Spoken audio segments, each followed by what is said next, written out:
Hello, my dear wanderers. It's Soren. Welcome back. Tonight we journey to a time when candles flicker in stone halls and distant bells mark the passing hours. The air is cool and heavy with the scent of wood smoke and rain, and across Europe the world feels steady, quiet, almost content. But beneath that calm surface, something unseen begins to stir, small as dust, certain as fate. We walk the narrow streets of the Middle Ages where faith fills the air like mist, and the rhythm of daily life hides the first faint echoes of change. So before you drift into sleep, take a moment to like and subscribe, only if this brought you calm. Tell me where you're listening from, and what time it is for you. Now dim the lights, take a deep breath, and let's drift into tonight's journey together. It is a quiet century before the storm. The 14th century, and Europe hums with the uneasy rhythms of what it thinks is normal life.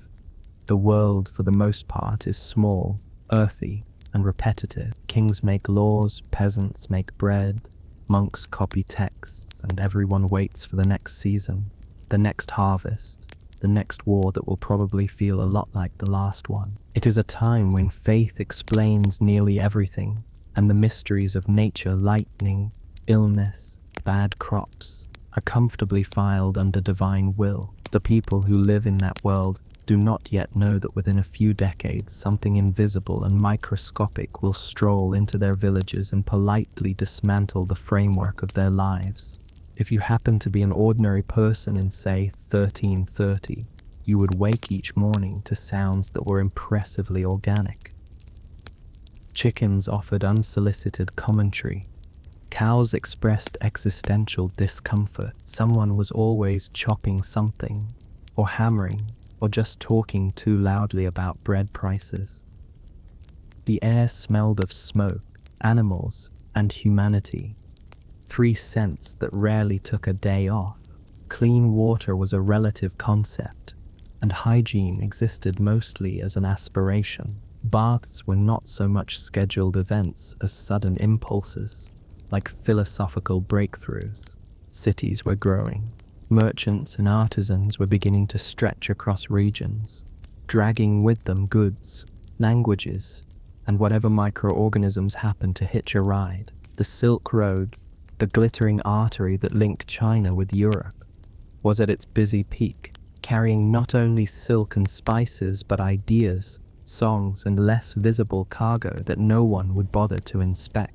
In monasteries, learned men wrote treatises about stars and medicine, though their version of medicine looked less like science and more like creative bloodletting. If your humors were out of balance, and they usually were, someone might drain a little blood, or recommend a change in diet, or tell you to pray more convincingly. These were not bad people. They simply worked with the information available, which was more poetic than accurate. Royal courts offered their own distraction. Kings and queens worried about taxes, borders, and each other. They dined extravagantly, though food safety was a flexible notion. The nobility could afford spices and sugar. Peasants made do with coarse bread, turnips, and a lot of hope. In winter, hope was the most important ingredient. Beneath all this bustle, the European landscape seemed deceptively steady.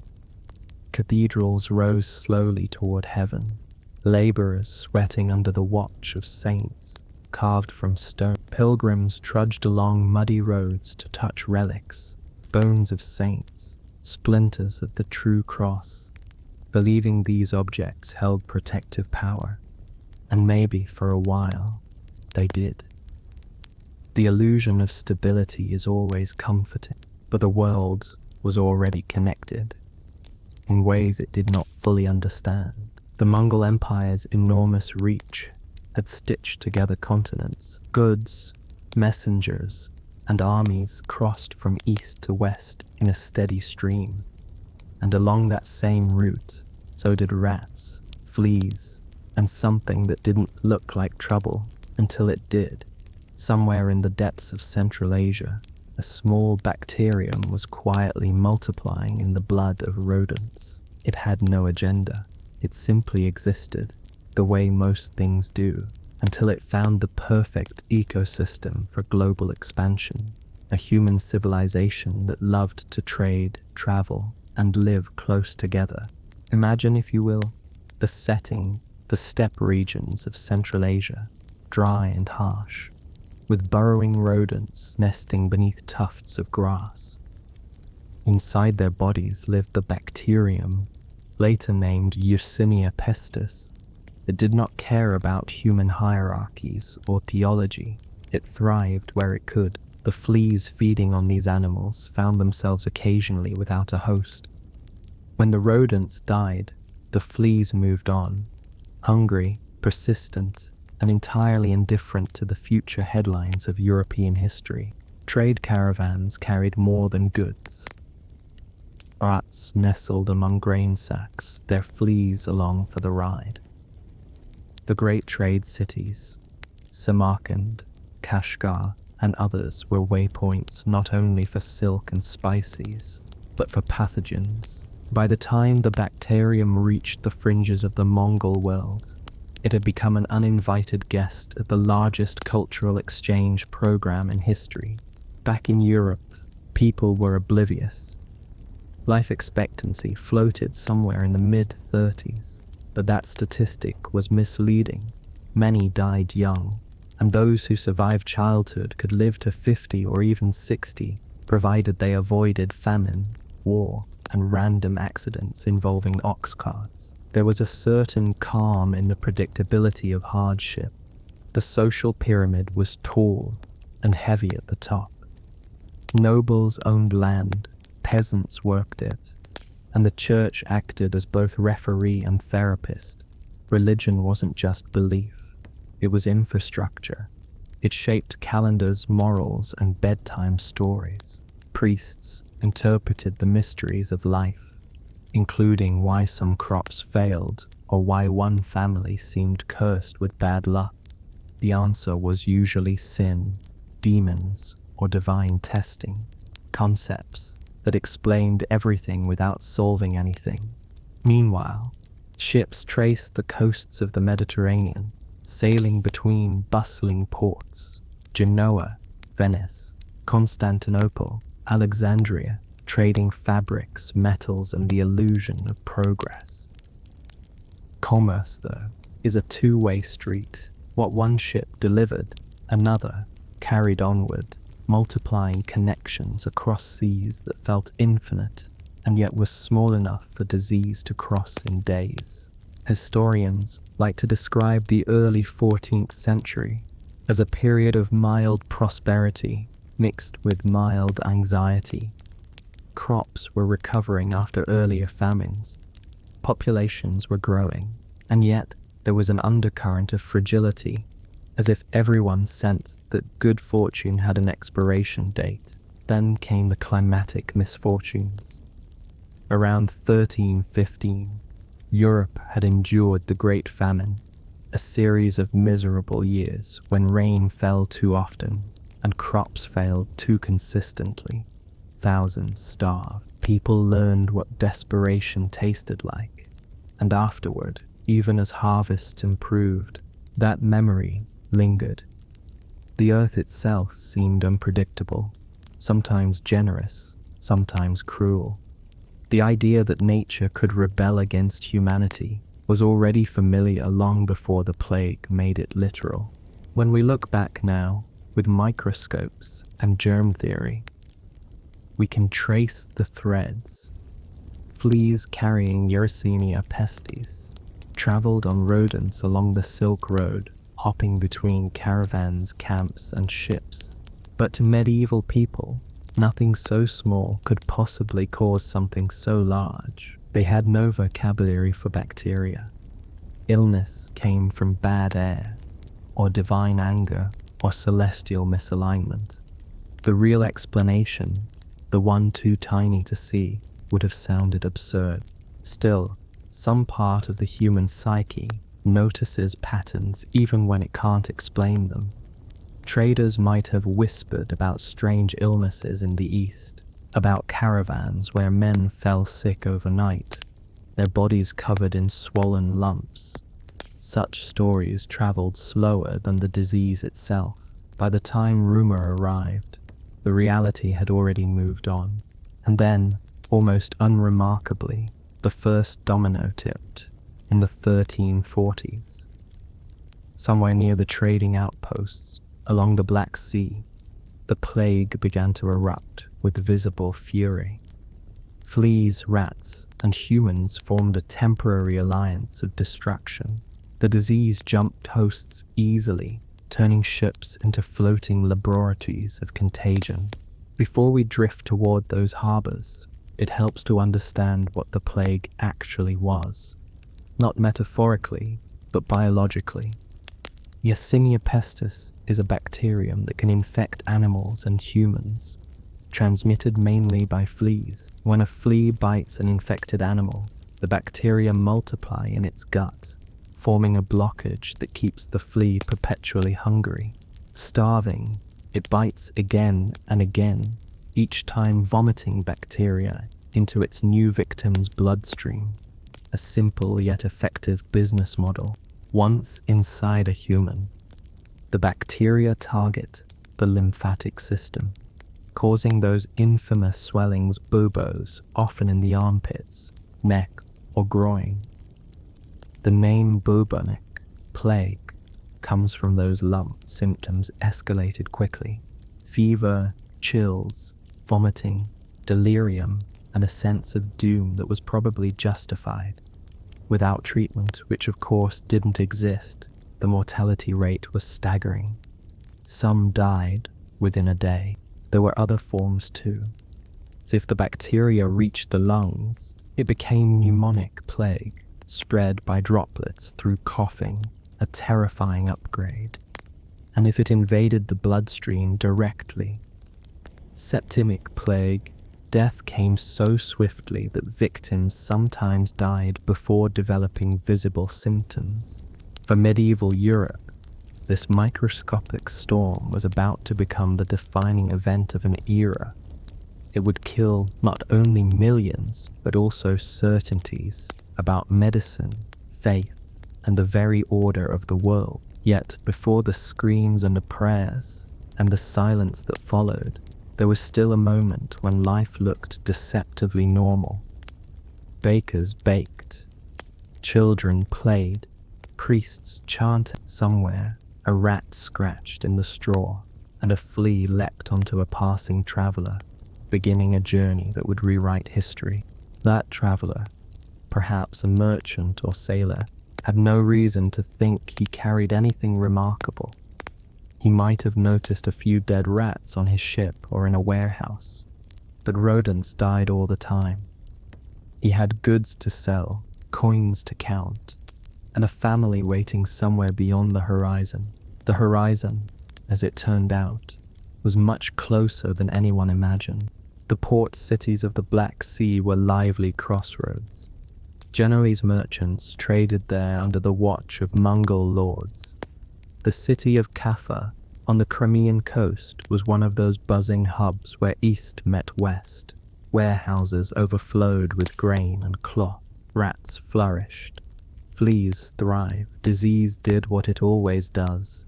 It took advantage of proximity.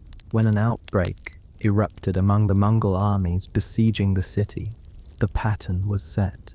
The bacteria didn't care who won the siege. It only needed a run. What happened next would later become the stuff of grim legend. Besieging forces, dying of plague, allegedly catapulting infected corpses over the city walls. Whether or not that detail is precisely true, the result was the same. The disease entered the city, and those who could fled. The fleeing ships, heavy with cargo and panic, sailed toward the Mediterranean. They were desperate to escape death, but instead became its couriers. Each ship carried not only sailors, but rats and fleas, all eager to visit new ports. When those vessels docked in places like Messina, Sicily, they unleashed something invisible that would soon dominate every conversation from the Alps to the Atlantic. At first, People might have called it a strange sickness. The word plague came later, when language caught up with horror. Villagers noticed sudden death. Towns found streets growing quieter. Doctors, priests, and ordinary citizens tried to explain what they saw using the only frameworks they had: moral decay, divine wrath, or cosmic imbalance. The idea of bacteria was not only unknown but unnecessary. There were plenty of metaphysical reasons available. By the winter of 1347, Europe had begun to notice that something was profoundly wrong. Ships arriving from the east brought more than trade. They brought silence. Sailors lay dying before they could unload goods. In Sicily, chroniclers described towns where people fell dead in the streets, as if struck by invisible arrows. Fear spread faster than infection, though the infection was winning. No one understood the mechanism, but everyone understood the result. The rhythms of daily life began to falter. Bells rang for the dead, until the bell ringers themselves collapsed. Priests ran out of prayers. Graveyards ran out of space. The disease, efficient and indifferent, moved inland, following trade routes and human footsteps. And so the Black Death began its march through Europe, a silent traveler that did not discriminate, did not reason, and did not stop. It would kill kings and peasants alike, dismantle economies, and leave behind a generation that would measure time by what came before and what came after. For now, imagine the continent just as the first wave reaches shore, unaware, unprepared, still dreaming of spring markets and pilgrimages. The sun sets over calm waters. In the hold of a ship's, something small stirs in the straw, and history takes a breath. It slips ashore without ceremony. There is no sound, no trumpet, just the shuffle of sailors and the clatter of ropes. A few rats hurry down the gangplanks. Unnoticed, Messina, in Sicily, a busy port with the usual assortment of noise and odor, becomes the first European stage for what will soon be the continent's greatest tragedy. It is the autumn of 1347, and the harbor smells of salt, fish, and something new, something faintly sweet, faintly wrong. The townspeople are used to disease. Smallpox, dysentery, and leprosy all play recurring roles in their lives. But this one feels different. Sailors stagger from their ships, covered in strange swellings the size of eggs, their skin blotched with purple and black. Within days, many are dead. The local officials, unsure what else to do, order the ships away, but the gesture comes too late. The fleas have already made their introductions. The invisible passenger spread from dock to street, from street to house, from house to the wider world. As Messina falters, the ships continue on. Some reach Genoa, some Venice, others sail farther. Each port becomes a new center of contagion, a dark flower blooming in a chain across the Mediterranean. The traders who flee from one city bring with them both fear and infection. The pattern repeats with methodical precision: arrival, panic, flight, contagion. Venice, proud and wealthy, is one of the next to fall. The city built on water cannot wash away what clings to it. Gondolas glide past palaces whose doors will soon be marked with chalk crosses. The Venetian authorities, efficient but not clairvoyant, issue decrees to limit contact, to cleanse the streets with vinegar, to burn herbs in hopes of purifying the air. They are working from the miasma theory, the belief that bad smells are the disease itself, and while the idea is wrong, the instinct toward cleaner air will someday prove useful. By the start of 1348, the Black Death is firmly embedded in Europe's bloodstream. From the coasts of Italy, it moves inland, carried by merchants, pilgrims, and refugees. The speed astonishes everyone. Cities like Florence, Pisa, and Siena, centers of art, banking, and self-importance, find themselves unable to measure death fast enough. Florence, in particular, that cradle of early Renaissance dreams, becomes a graveyard. Chroniclers will later estate that half, perhaps 2/3 of its people vanish within months.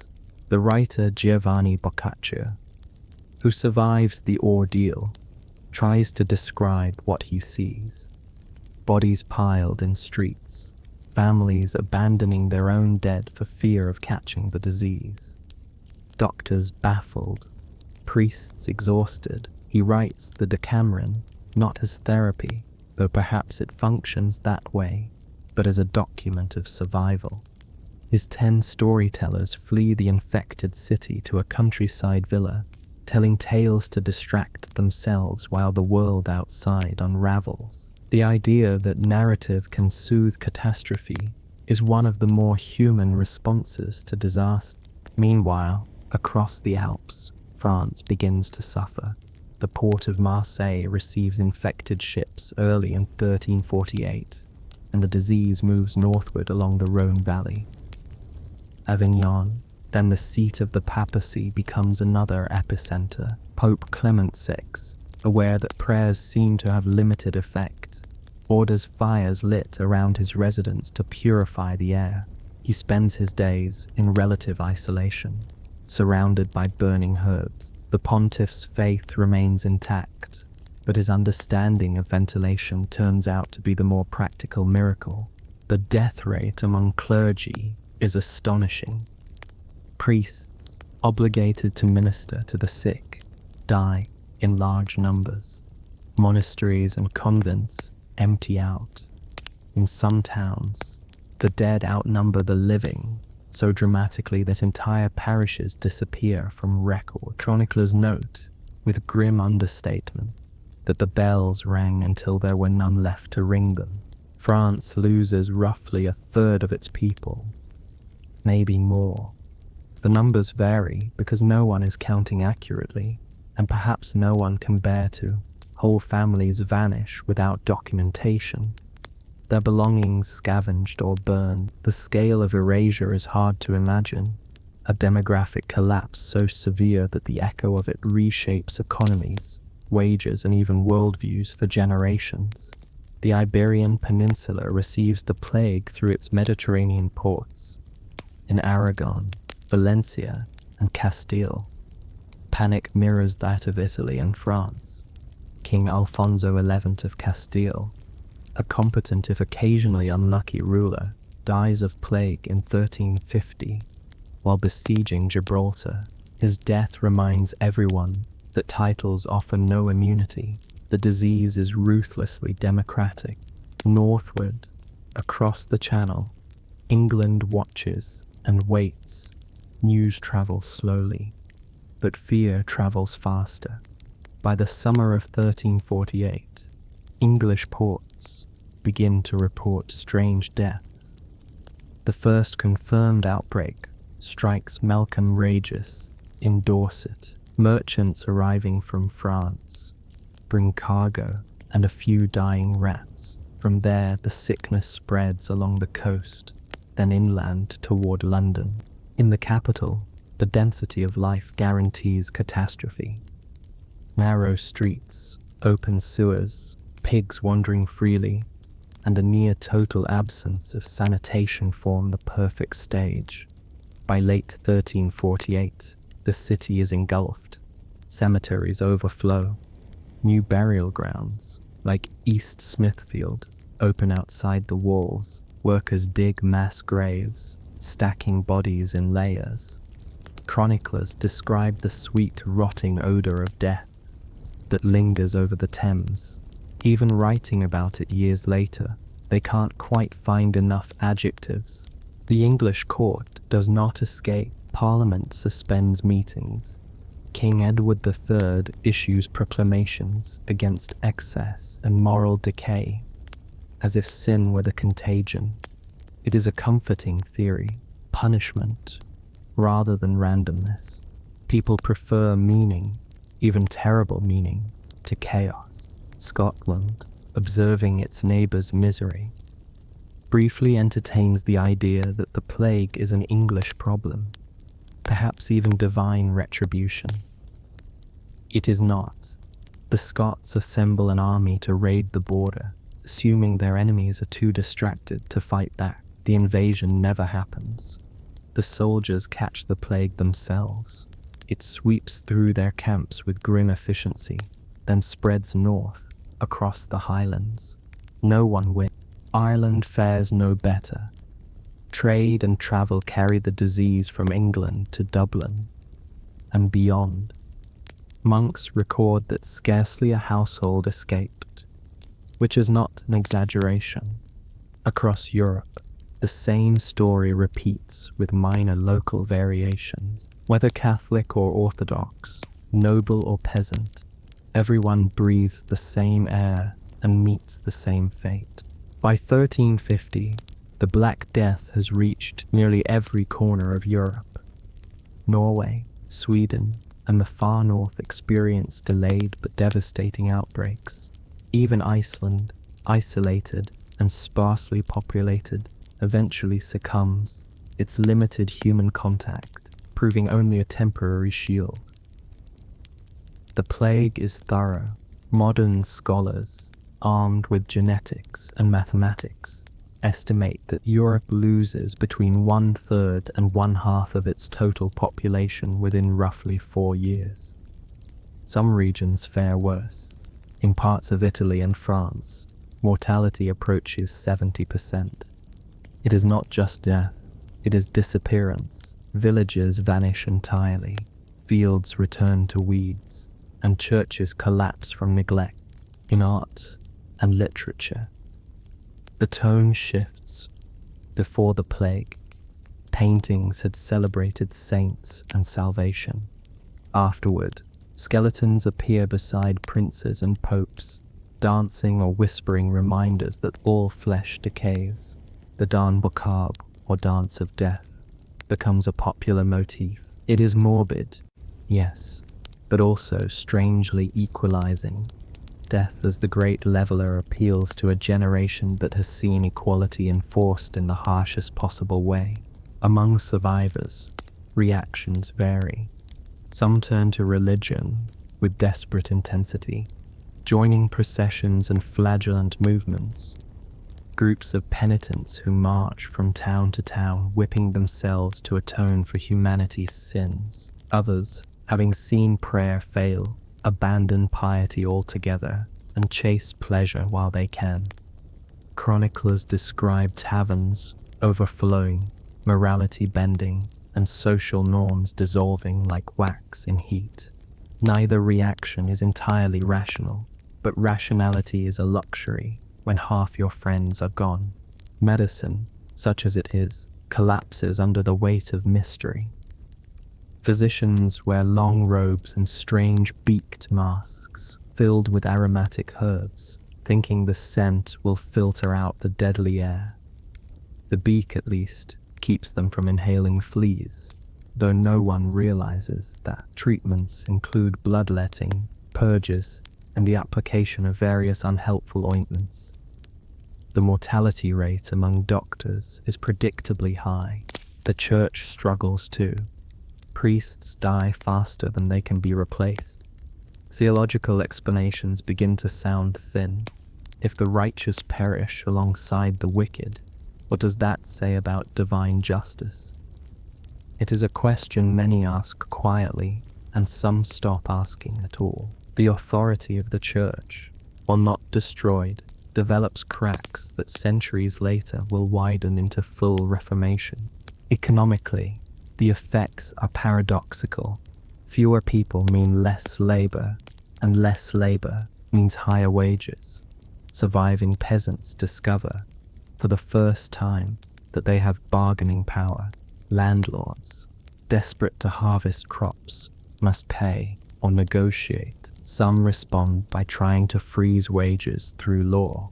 which only fuels resentment. Social tension simmers beneath the exhaustion. In the countryside, abandoned farms return to nature, forests regrow, wolves wander closer to towns. The silence of depopulated villages unsettles travelers. Chroniclers speak of ghosts, though what they really mean is absence. Politically, governments struggle to maintain order, tax revenues collapse along with the population, armies shrink, not from peace, but from shortage. The 100 Years' War between England and France pauses, stutters, then resumes, because even after apocalypse, humans find time for paperwork and battlefields. Meanwhile, in the memories of survivors, a strange numbness settles. They have seen too much to be surprised by anything. The world feels thinner, quieter, births decline, marriages are delayed, and art turns introspective.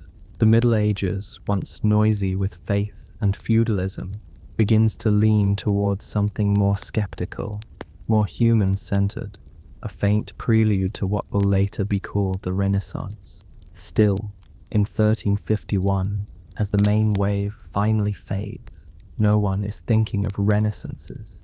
They are thinking of survival. The plague seems to have burned itself out, leaving behind a continent in shock. There is relief, but also dread.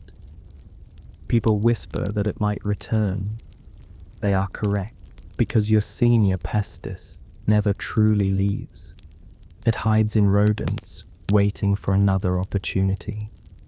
Smaller outbreaks will recur for centuries, each a reminder of how fragile normal life can be. The Great Plague of London in 1665, the outbreak in Marseille in 1720.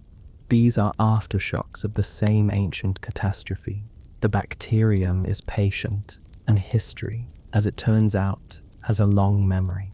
And yet, even as Europe buries its dead and counts its orphans, something curious begins to happen. With labor scarce and land plentiful, the rigid social order starts to loosen. Serfs demand wages. Merchants experiment with new trade routes. Towns compete for workers instead of the other way around. Out of loss comes mobility, and with mobility comes change. As the 15th century approaches, the survivors' descendants will inherit a reshaped world, less crowded, slightly richer, and permanently haunted.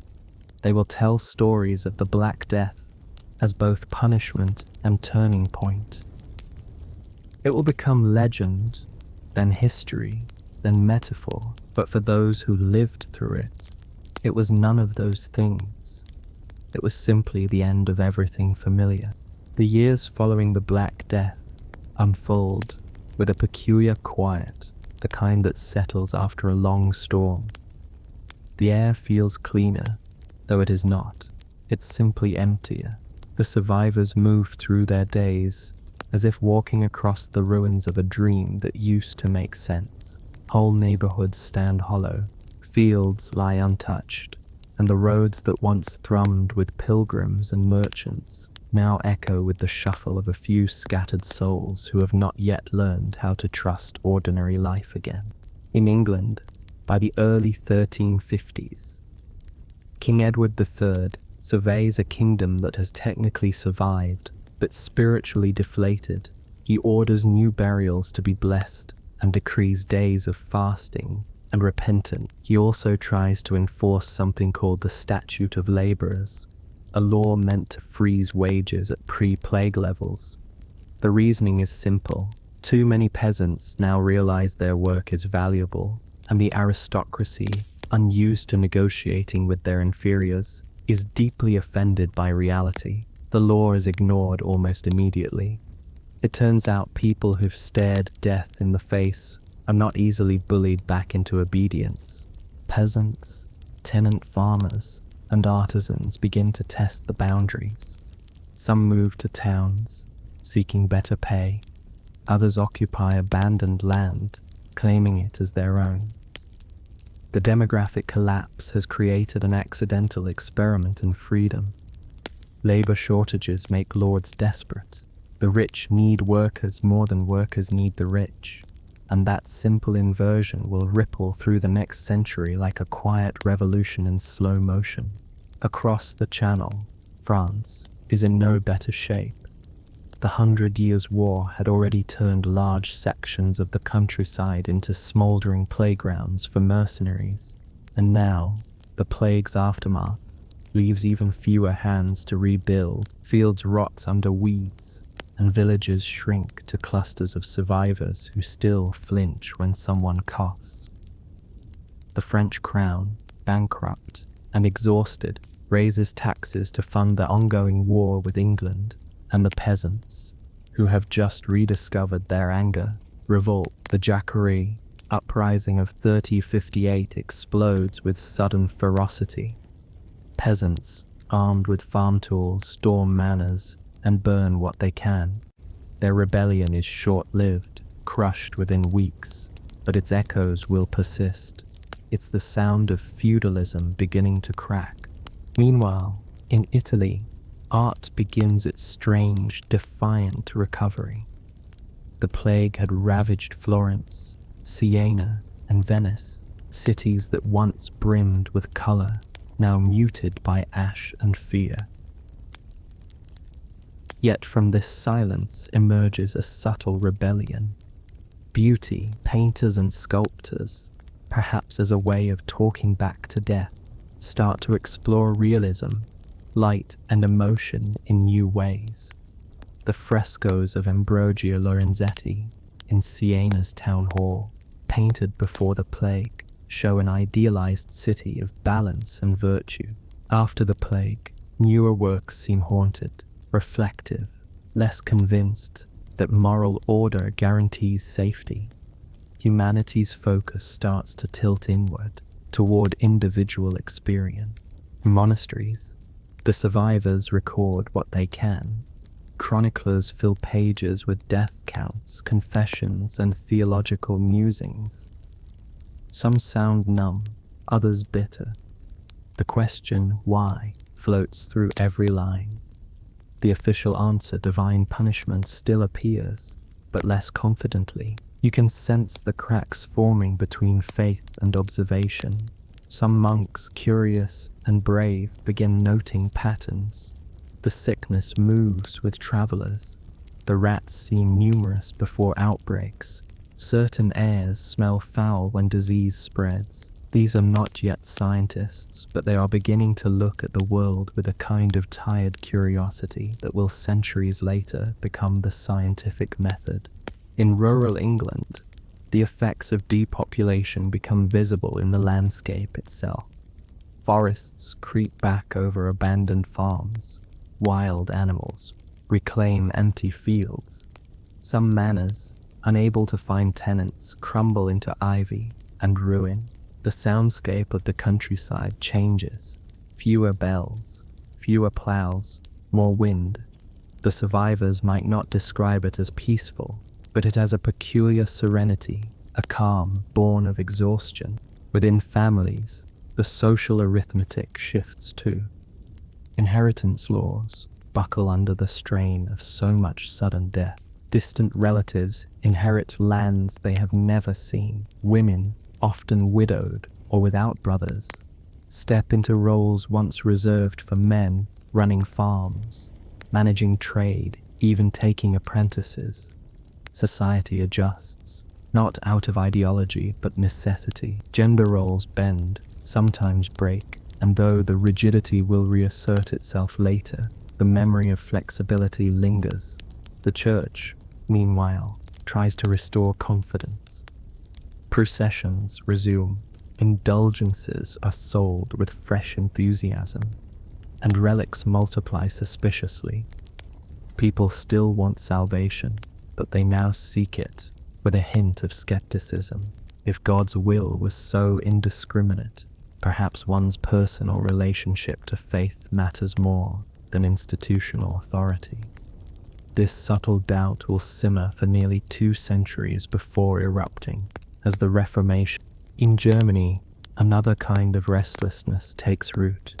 The Holy Roman Empire, a patchwork of territories held together by paperwork and divine pretense, becomes a laboratory for local reform. Cities begin to assert autonomy from their overlords. Guilds gain influence. The sense that order can emerge from human negotiation rather than celestial hierarchy grows stronger. It is a quiet revolution dressed in bureaucracy. Elsewhere, in the Low Countries, economic adaptation happens almost instinctively. With fewer mouths to feed, surplus grain becomes export material. Cloth production expands, employing women and children in workshops that hum with weary determination. Trade shifts northward.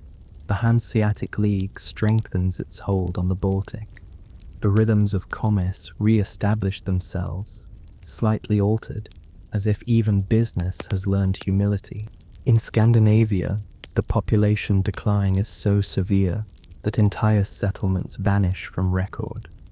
Norway, already sparse, loses as much as 60% of its people.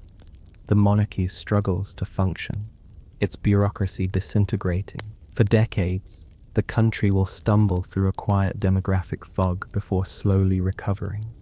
Even today, historians reading the documents of the time find gaps, centuries of lineage abruptly cut short, as if the ink simply gave up. Farther east, the story takes a different shape in the lands of Poland, Bohemia, and Hungary. The plague's impact is somewhat gentler. Some scholars suggest geographic isolation or luck in trade routes spared them from the worst. Their relative survival allows these kingdoms to expand influence in the following decades. It's a grim kind of advantage, one earned by geography rather than virtue. Culturally, the idea of death begins to shift. Before the plague, mortality was a fact of life, but not necessarily a subject for art. Afterward, it becomes impossible to ignore. The late medieval obsession with memento mori, reminders of death, springs from this trauma. Skulls appear carved into tombs, painted into margins of prayer books, whispered in sermons. It is not macabre for its own sake, but oddly comforting, a way of keeping the chaos in view. If death is inevitable, better to invite it into the parlor and offer it tea. Among the nobility, the mood is complex. Some families are nearly extinguished, their bloodlines ending in abrupt silence. Others inherit vast estates from dead cousins and uncles, becoming absurdly rich overnight.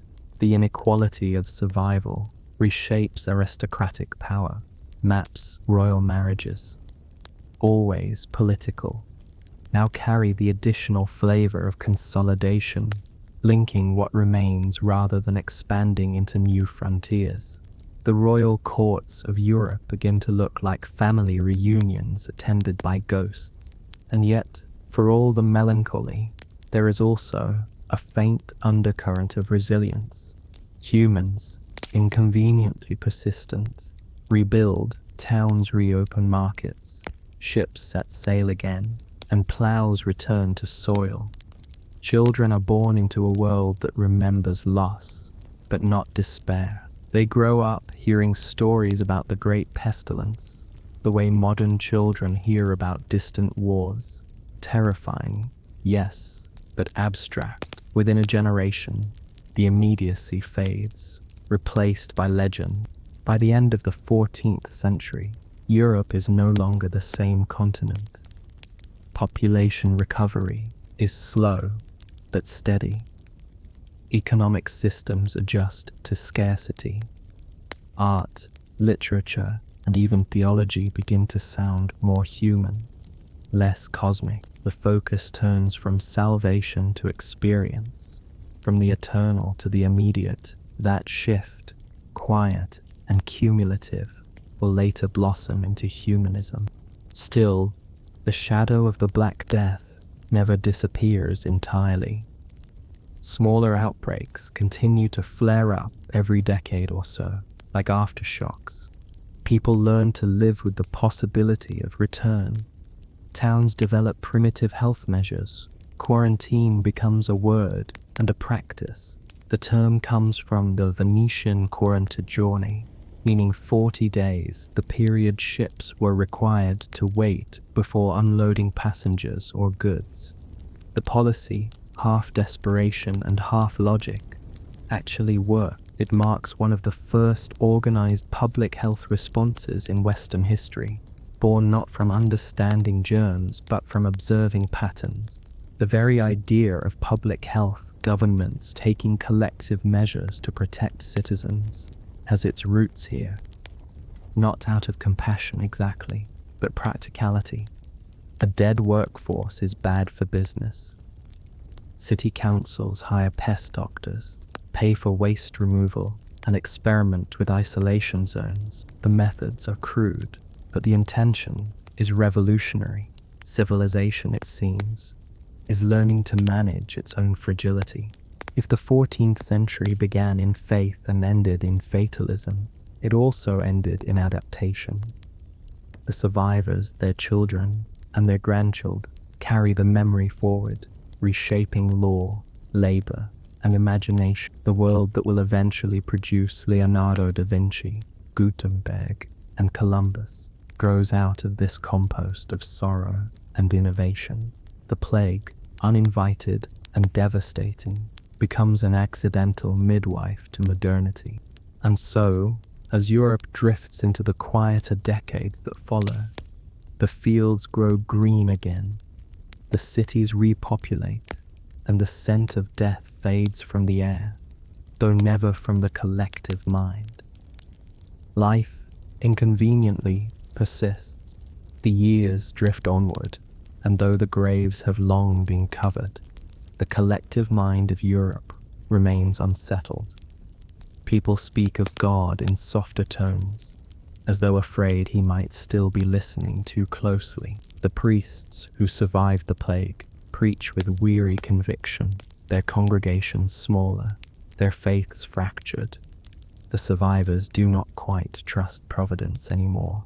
They nod, they pray, but there is a pause in their voices, a hesitation that did not exist before. Avignon, where the popes had fled from Rome decades earlier, still hums with uneasy authority. Pope Clement VI, the one who survived the plague by surrounding himself with burning herbs, now oversees a clergy that is visibly thin. Many of his bishops and cardinals had died while blessing the dying. Recruitment into the priesthood becomes difficult.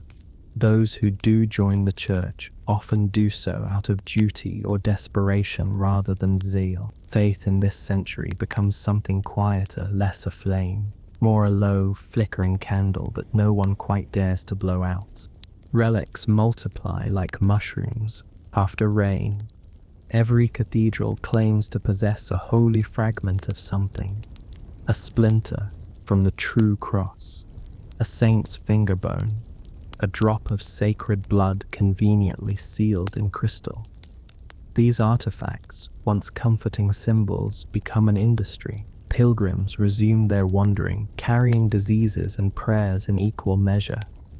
If faith cannot prevent disaster, perhaps it can at least provide mileage. Still, beneath all the incense and chanting, the people of the 14th century are changing in ways they don't yet understand.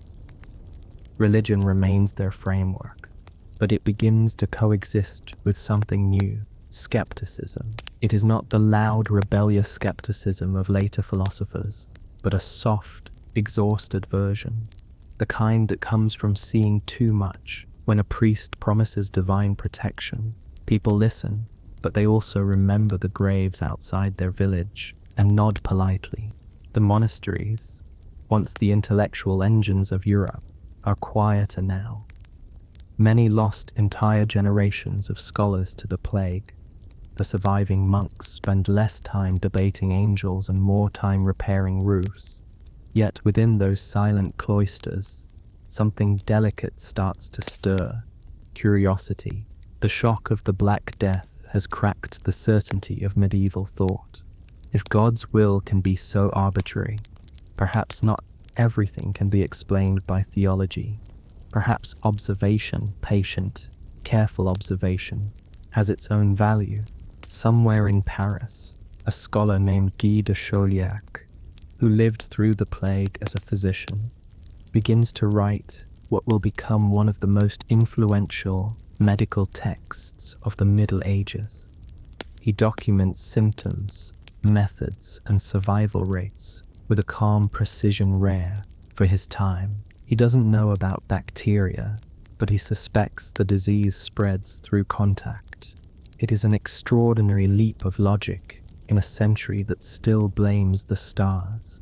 The book will remain a medical reference for centuries. It marks a small, unintentional step toward empiricism, a seed of modern science planted in soil fertilized by despair. Elsewhere, in the countryside, ordinary people form new habits of caution. They avoid strangers. They distrust travelers. They sniff the air for invisible poisons. The idea of contagion enters folk wisdom even before it enters medicine. The phrase bad air or miasma lingers as a concept for generations.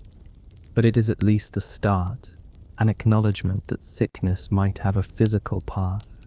Art continues to reflect this new, uneasy consciousness in German woodcuts and French frescoes. Death appears as a character sometimes skeletal, sometimes cloaked, occasionally polite. He dances with kings, flirts with maidens, whispers into the ears of popes. It is morbid but oddly comforting, a way to domesticate the fear. If death is everywhere, it might as well be familiar. By the late 1300s, these images form a genre, the danse macabre, or dance of death. Painters line the walls of churches with long murals showing people of every social class led by skeletons in a grim procession. The message is equal parts moral and therapeutic. Death spares no one, but you can face it with composure. For a traumatized society, that message works better than sermon. The intellectual centers of Europe, Paris, Bologna, Oxford, slowly refill. Students return to universities. Though the curriculum still feels medieval, theology dominates.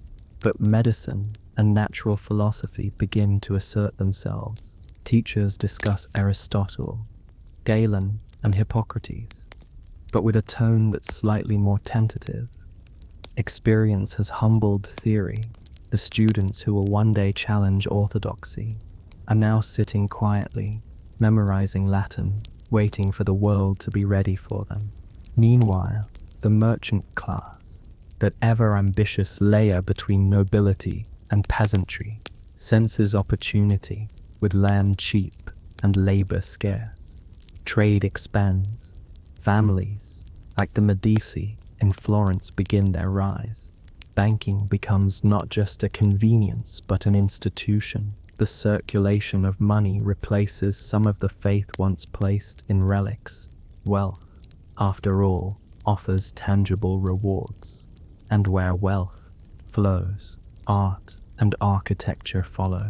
Florence, still haunted by its losses, starts to rebuild with vigor that borders on defiance.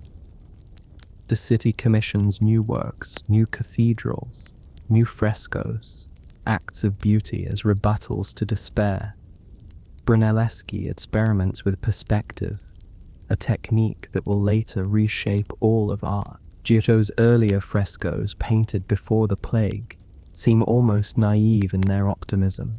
The new generation paints with depth, shadow, and mortality in mind. Beauty now carries an undertone of fragility, as if every face in every painting understands that it too will someday vanish. Even rural communities, often left out of grand histories, adapt. Village healers and midwives gain new respect as practical alternatives to university-trained physicians. They know herbs, poultices, and the quiet art of survival. Folk medicine thrives, passing through generations as oral wisdom. Many of these traditions will later form the foundation of early pharmacology, proof that necessity is often the mother of knowledge. Meanwhile, Europe's relationship with death itself evolves. Cemeteries, once attached to small parish churches, overflow during the plague. In the decades that follow, city planners begin to separate burial grounds from living spaces. It is the birth of urban sanitation, though the term will not exist for centuries. The idea that the dead might influence the health of the living is not entirely wrong, even if the reasoning is wrapped in superstition. The echoes of the Black Death reach beyond Europe too. Trade routes to the Middle East, India, and North Africa carry the bacterium and its legend. In the Islamic world, chroniclers record the devastation with the same stunned precision as their Christian counterparts. Ibn Battuta, the great traveler, writes of cities half empty, of caravan routes silent. The universality of loss, shared across faiths, briefly reminds humanity that suffering does not recognize creed. In China, the plague's earlier outbreaks had already destabilized the Yuan dynasty. By the mid-14th century, rebellions erupt, contributing to the fall of Mongol rule and the rise of the Ming dynasty. Disease, once again, acts as an invisible hand, rewriting politics. Empires, like bodies, are vulnerable to infection. Back in Europe, as the 15th century approaches, memory begins to solidify into myth. The generation that lived through the plague is dying off, replaced by those who heard the stories secondhand. For them, the Black Death becomes something distant, almost symbolic, a tale of divine wrath and moral lessons. Chroniclers describe omens that never happened, comets, talking animals, rivers of blood. The trauma is reimagined, stylized, and in doing so, partially defanged. Turning catastrophe into legend is humanity's oldest form of therapy. Yet beneath the myth, the real consequences persist. A population will not fully recover for nearly 2 centuries. Labor remains valuable, wages stay high, and social hierarchies never quite return to their old rigidity. The peasant revolts that flare through Europe in the 1380s and 1390s, like the English peasants' revolt of 1381, are fueled in part by this lingering imbalance. When a generation grows up knowing it can survive apocalypse, obedience is no longer automatic. The revolt in England, led by figures like Wat Tyler and inspired by the radical preacher John Ball, begins as a protest against taxes but quickly becomes something broader, a demand for dignity. The rebels march on London shouting that all men were created equal, a line that sounds suspiciously ahead of its time. The rebellion fails, of course, they usually do, but its existence is proof that the world has changed. The medieval order, once so solid, now trembles on foundations loosened by plague. In the midst of these tremors, literature begins to change its voice. Geoffrey Chaucer, writing the Canterbury Tales in the late 1300s, fills his stories with pilgrims, ordinary people of different classes, traveling together and telling tales. It's a subtle reflection of a post-plague reality. Hierarchy softened, humanity leveled. His characters are flawed, funny, and recognizably alive. It is one of the first great works of English literature, and it carries the faint scent of mortality beneath its humor. By the time the 14th century closes, Europe has adjusted to its scars. The population is smaller, but the imagination feels larger. People have stared into the abyss and found, if not meaning, then at least persistence, faith, commerce, and art all continue. reshaped by the memory of death, but no longer paralyzed by it. The world has discovered that even when half of it dies, the other half still insists on living, and so they do. The bells that once tolled for plague victims now ring for weddings and market days again. Children chase each other through the same streets where corpses once lay. The air smells of bread and wood smoke instead of decay. Life, against all odds, resumes its quiet argument with time. The dawn of the 15th century feels like waking from a long fever. The world has cooled, both literally and figuratively. The climate shifts slightly colder in what historians now call the Little Ice Age, as if nature itself is pressing a damp cloth against Europe's brow. Crops yield less, winters bite harder, and yet, strangely, people begin to look outward again. Survival, after all, has a way of inspiring curiosity. Cities like Florence, Venice, and Milan emerge from the wreckage, not only intact, but ambitious. The plague, in a perverse way, has concentrated wealth. The dead have left behind estates, workshops, and coins, all inherited by the living. The survivors, fewer but richer, invest in cathedrals, art, and education. It is an odd economic miracle, tragedy converting into opportunity. What was once Europe's darkest century becomes the compost for its rebirth. In Florence, the Medici family begins to climb. They start as bankers, careful and calculating, lending money to nobles who pretend they don't need it. By the mid-1400s, their influence stretches through every corridor of power. Cosimo de' Medici, quiet but relentless, becomes the city's unofficial ruler. He funds libraries, commissions artists, and invites scholars to translate forgotten Greek texts. It is, in many ways, the opposite of the world the plague destroyed. Instead of silence and fear, a deliberate return to color and reason.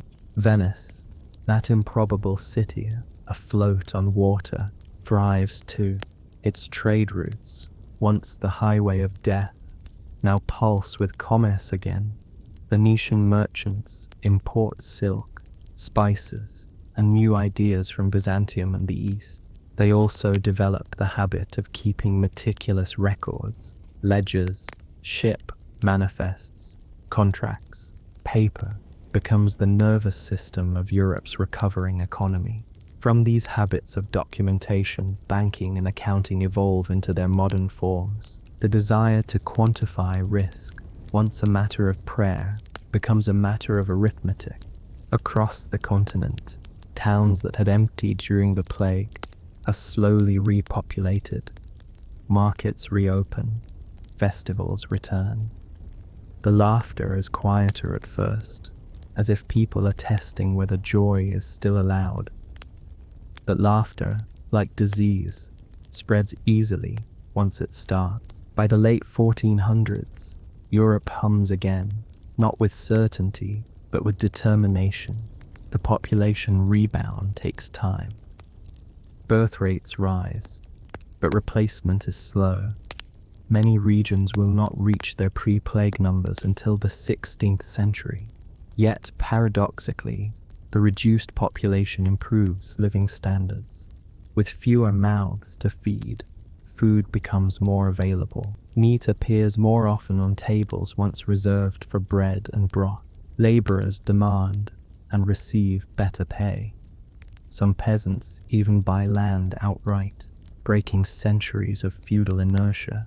The social pyramid, once carved in stone, starts to look more like a ladder. The nobility, of course, notices this with alarm. Lords who once commanded unquestioned obedience now find themselves negotiating wages with farmers who know their worth. The idea that work can buy freedom seeps into consciousness like slow ink. It's not revolution yet, but the handwriting is already on the wall.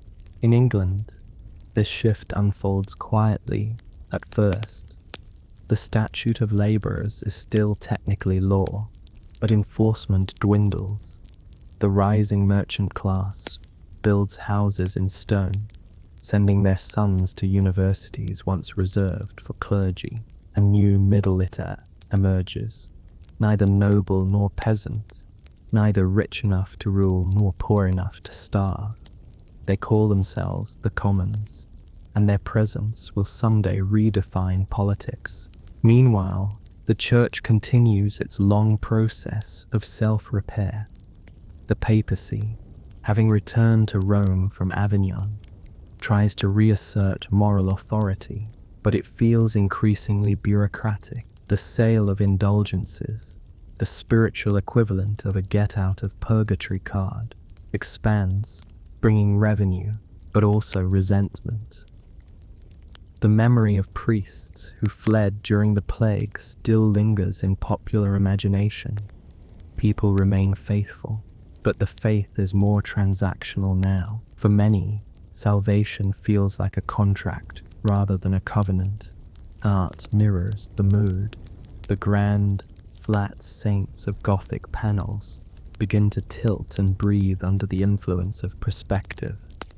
Painters experiment with light, anatomy, and emotion. Massimo paints human figures with weight and shadow, while Donatello carves saints that look as though they've just stepped off the pedestal to stretch.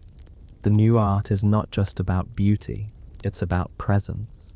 Humanity, once humbled by divine punishment, now paints itself as divine creation. In the north, the Low Countries developed their own style. Jan van Eyck and Rogier van der Weyden use oil paints to capture every fold of cloth and reflection of glass. The precision feels almost obsessive, as though artists are trying to reclaim control over a world that once felt uncontrollable. Their portraits, calm and detailed, are silent arguments for order. Literature, too, stretches into new shapes. The printing press, invented by Johannes Gutenberg around 1440, will soon amplify the written word beyond imagination.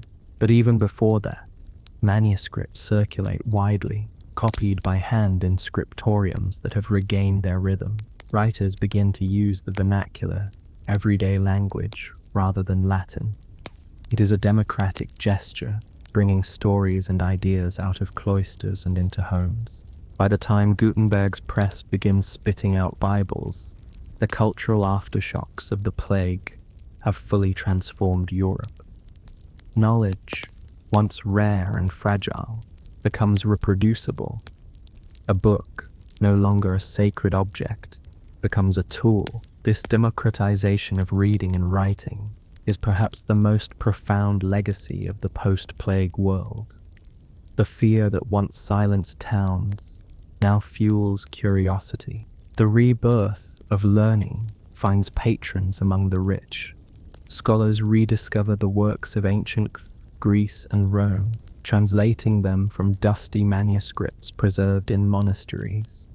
Humanism, the belief that human reason and creativity are worthy subjects of study, takes root. It does not reject religion, but it softens its dominance. A balance begins to form between heaven and earth. All of this, the art, the literacy, the mobility, rises from the same soil fertilized by mortality. The plague did not cause the Renaissance exactly, but it cleared the stage for it. Old structures collapsed, leaving space for reinvention. When half the world dies, the survivors tend to question their manuals. Out of that questioning comes progress, though it rarely feels like it at the time. While Italy paints and philosophizes, Northern Europe turns pragmatic. In England, Parliament gains strength as monarchs depend more on taxes and less on divine right. Bureaucracy, that most human invention, spreads its paper wings. Kings now govern through clerks and scribes, not just knights and bishops. The slow drift from feudal loyalty to civic administration begins here. unnoticed by those writing the ledgers. In France, the monarchy rebuilds under Charles V and his successors. The crown reasserts authority over the nobles, centralizing power in a way that will eventually define modern states. It's an ironic outcome. Death had democratized Europe temporarily, but efficiency is seductive.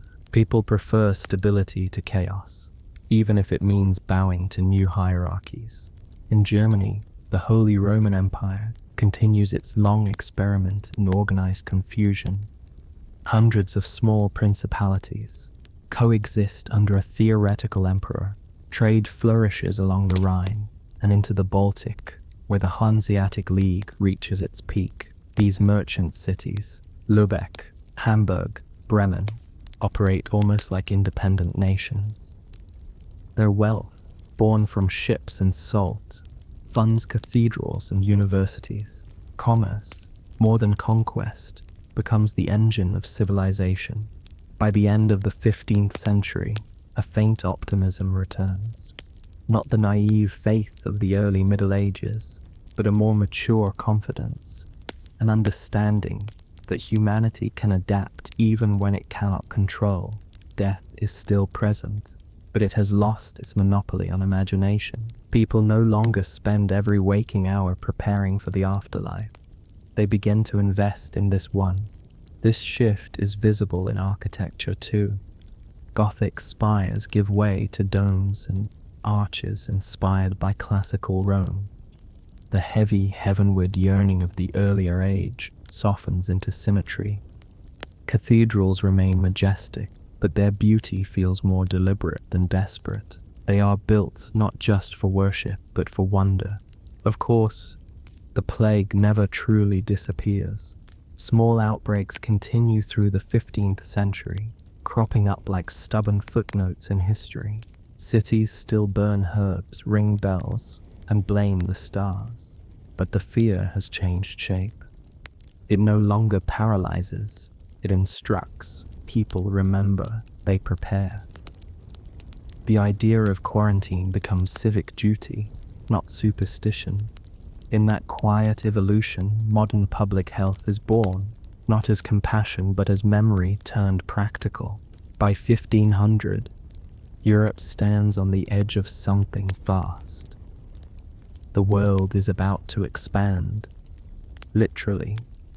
Ships grow larger, maps more ambitious. The same trade routes that once ferried death will soon carry explorers, gold, and inevitably new diseases to new continents. The irony is cosmic but predictable. Humanity never learns without repetition. And yet, in this moment, before the sails rise, before the continents collide, the air of Europe hums with cautious hope.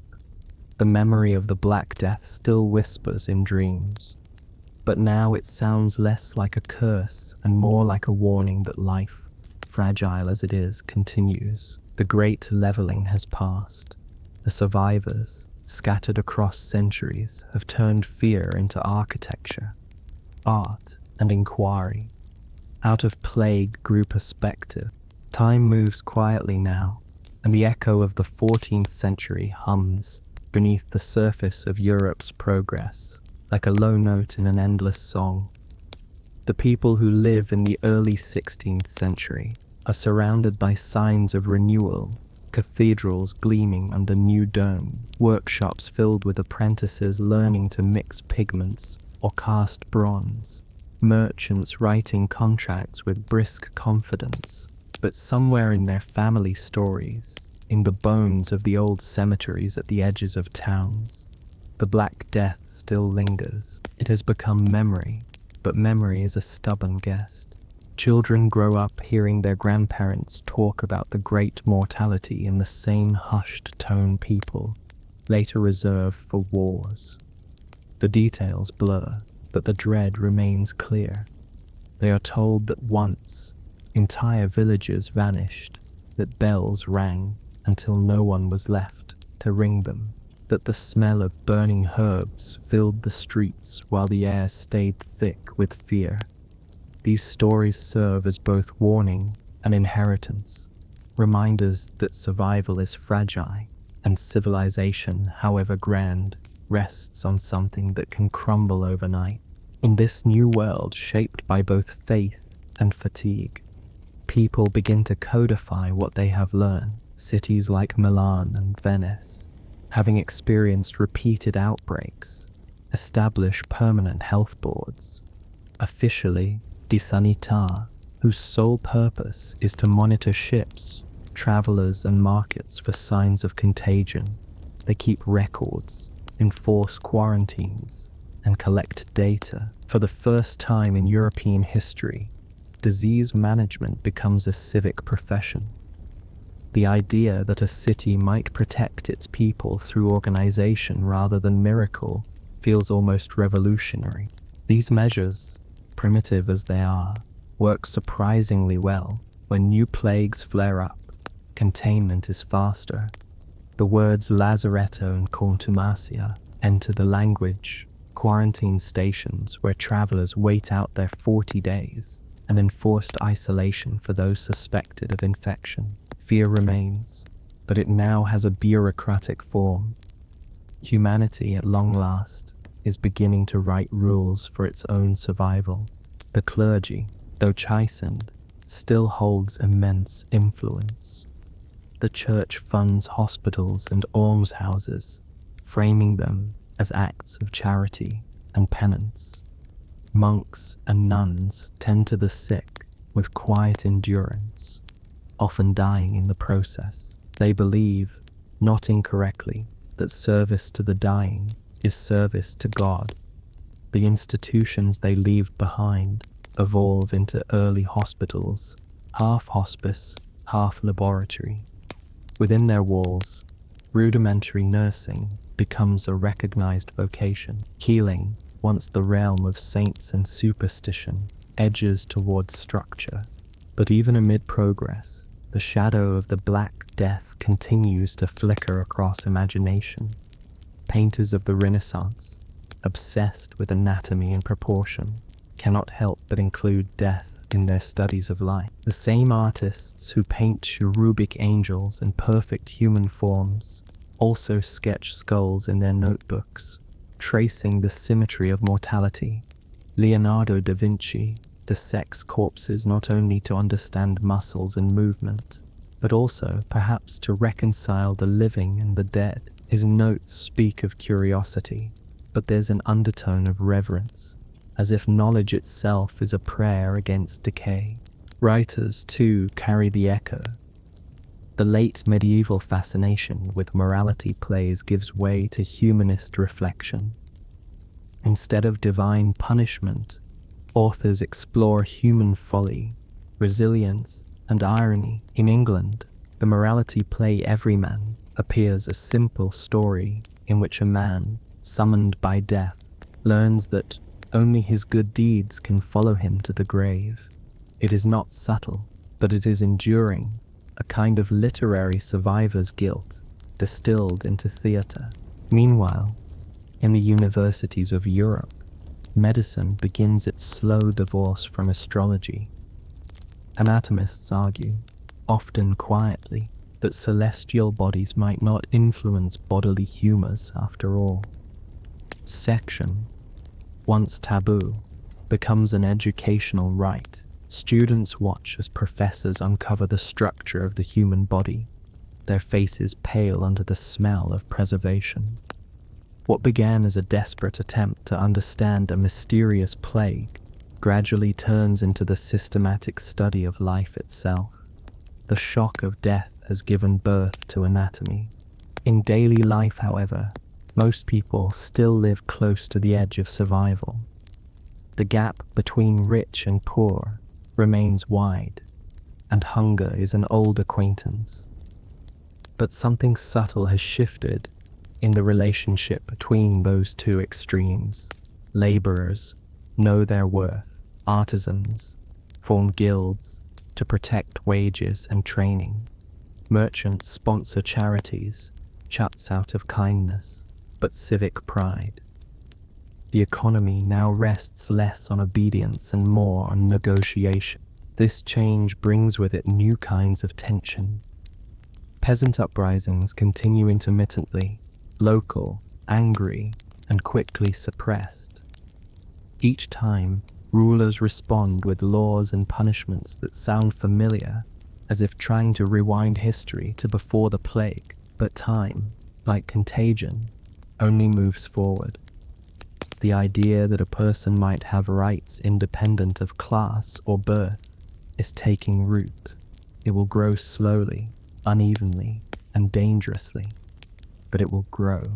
In the courts of Europe's kings, life resumes its old pattern of intrigue, marriage, and the delicate art of not dying before producing heirs.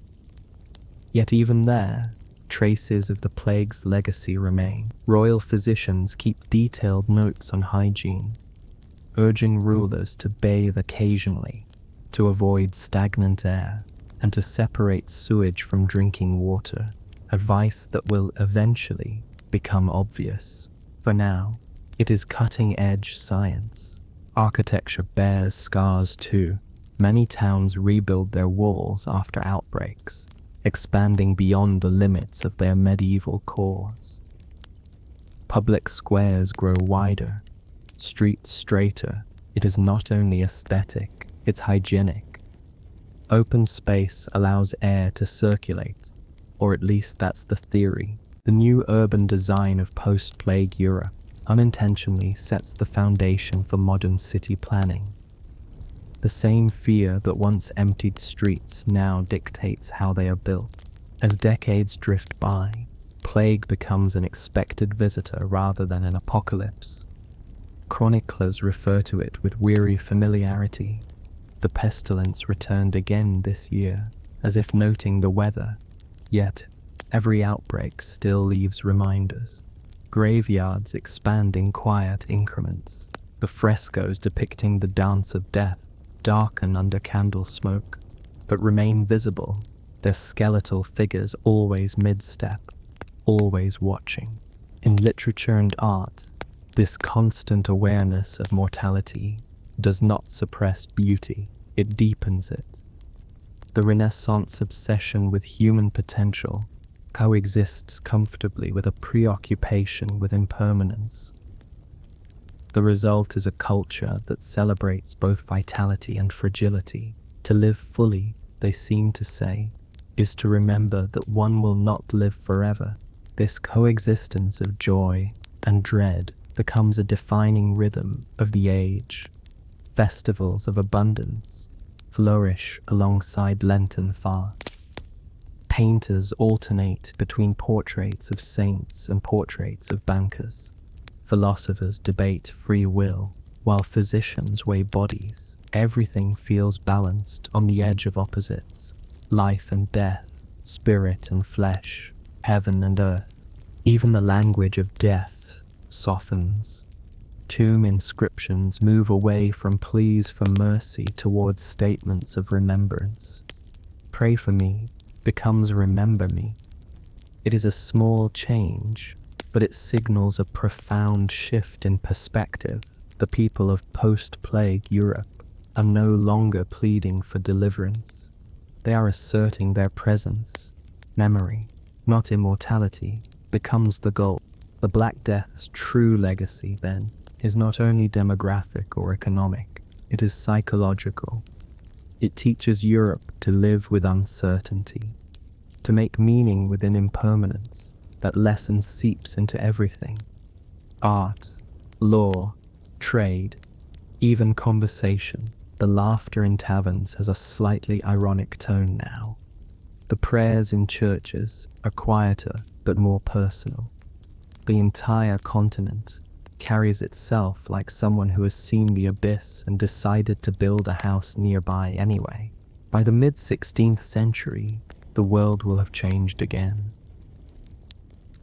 Empires will rise, oceans will open, and explorers will carry not only flags but germs to the America. The wheel turns, the pattern repeats, and Yersinia pestis, patient as ever, waits in the fur of some rodent, ready to remind humanity that control is temporary. But for now, for this brief window, The survivors of the plague live in relative peace, their cities shimmering with art, their fields humming with harvests, their faith stitched together from equal parts hope and resignation.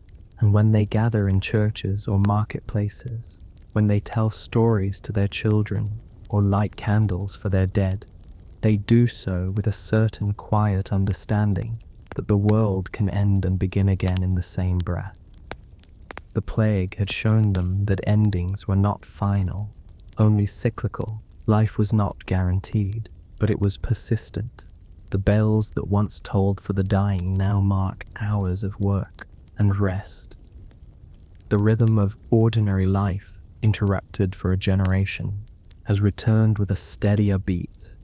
The wind that once carried the scent of fear now moves through wheat fields, bending the stalks like a slow collective sigh. Europe breathes again, changed forever, but still breathing. By the time the 16th century finds its stride, most of Europe's people no longer remember the Black Death directly, but they live inside its consequences. It's in the empty stretches of land where villages never rebuilt, in the language shaped by sorrow, in the quiet thrift that colors daily life. The survivors' descendants have turned endurance into a habit. They are practical, adaptive, and occasionally cynical, a generation born from those who outlasted everything. The Renaissance, already glowing in Italy, begins to spill northward.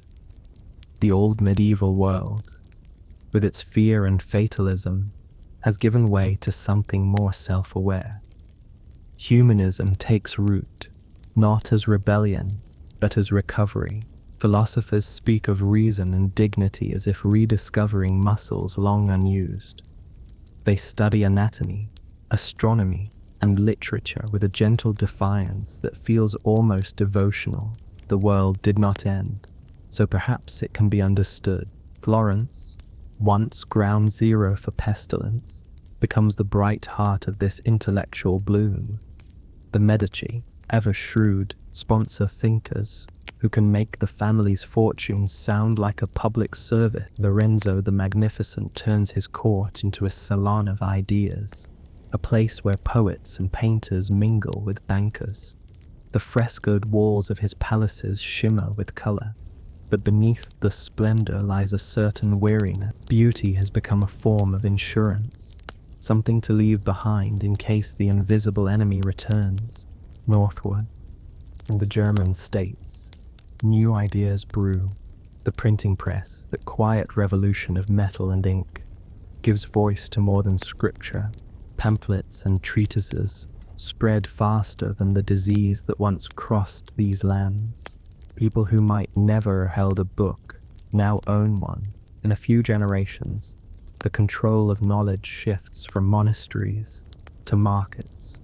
The same technology that reproduces the Bible will also reproduce questions about it. Martin Luther, born in 1483, grows up in this transformed landscape.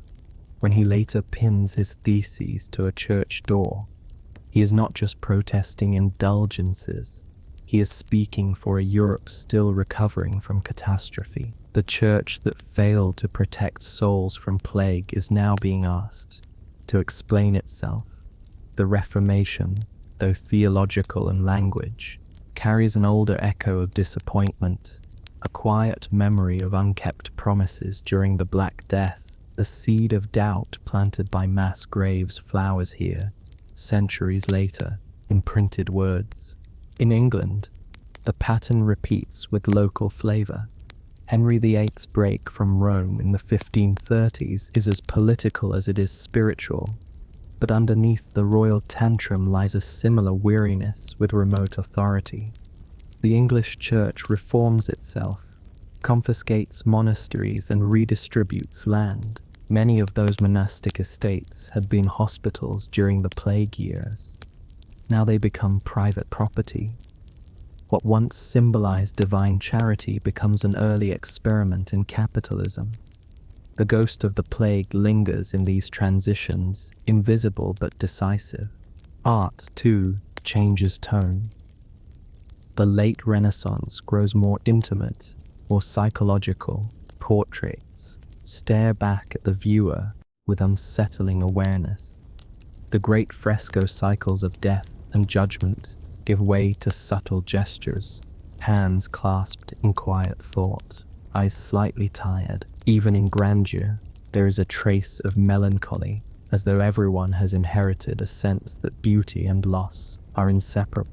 In literature, the memory of plague takes on allegorical shapes. Writers invoke pestilence as shorthand for moral corruption, or divine trial. Erasmus, the Dutch humanist, mocks both superstition and vanity in his praise of folly, reminding readers that humanity's foolishness survived the plague untouched.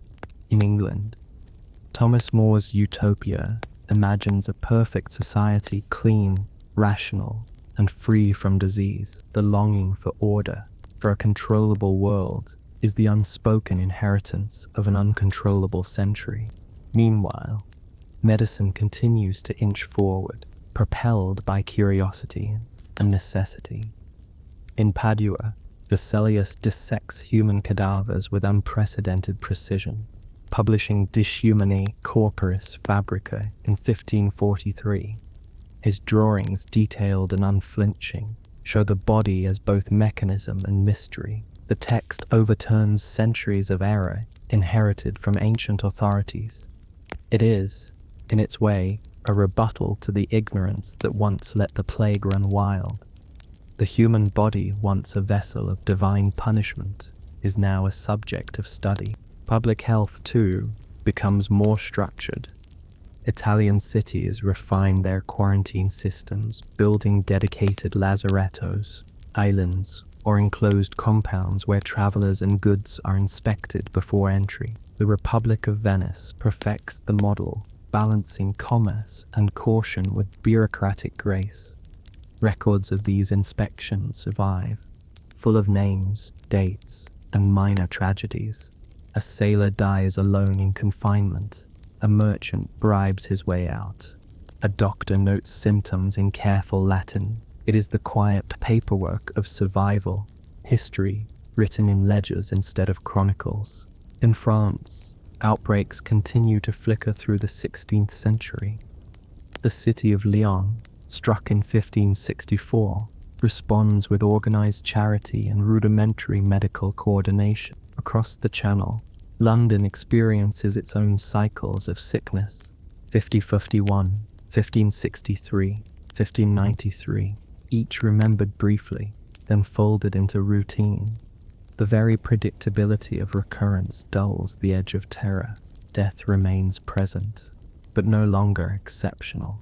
When Elizabeth I comes to the throne, she inherits a kingdom accustomed to loss. Her reign, celebrated for theatre and exploration, also endures repeated plagues.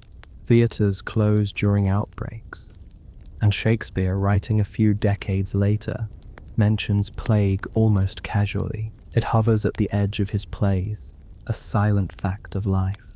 When he writes that a plague of both your houses, it is not just insult, but memory, an echo of streets that once emptied overnight. While the educated debate theology and science, ordinary people continue to live in the world the Black Death made, one where death is common, but despair is optional. Births outnumber burials most years now, and even during epidemics, commerce never truly stops. Ships dock, markets reopen, and weddings proceed despite the odds. Humanity, stubborn as always, learns to fold mortality into routine. The rural landscape bears subtler evidence of transformation. Feudalism, that intricate system of obligation, is now little more than nostalgia. Tenants own their fields. Landowners lease rather than command. Money, not lineage, becomes the real measure of power. The medieval village hierarchy dissolves into a blur of tradesmen, laborers, and merchants, all navigating the same fragile economy. The world has become more transactional and perhaps more honest. Education expands too. Universities multiply, and the sons of merchants sit beside the sons of nobles, learning Latin and geometry from the same tired professors. The pursuit of knowledge, once cloistered, has become a civic virtue. The idea that anyone might understand the world, if only they study hard enough, marks a profound psychological shift from the fatalism of plague years. By the late 1500s, the printing press ensures that no idea ever dies quietly. Books circulate not only within Europe but across oceans. Carried on ships bound for New World, the same vessels bring smallpox and influenza to the Americas, a grim inheritance of the same human curiosity that once spread Yersin pestis. The cycle continues, just on a larger map. Humanity's genius for connection remains indistinguishable from its genius for contagion.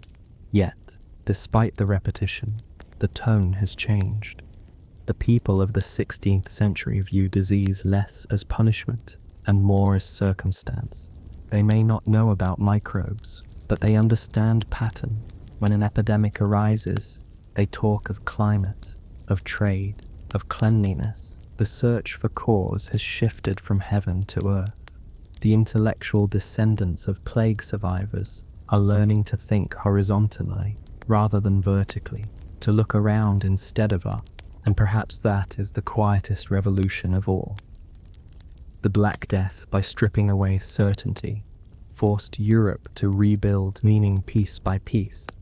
What emerged is a civilization more skeptical, more inventive, and paradoxically more alive.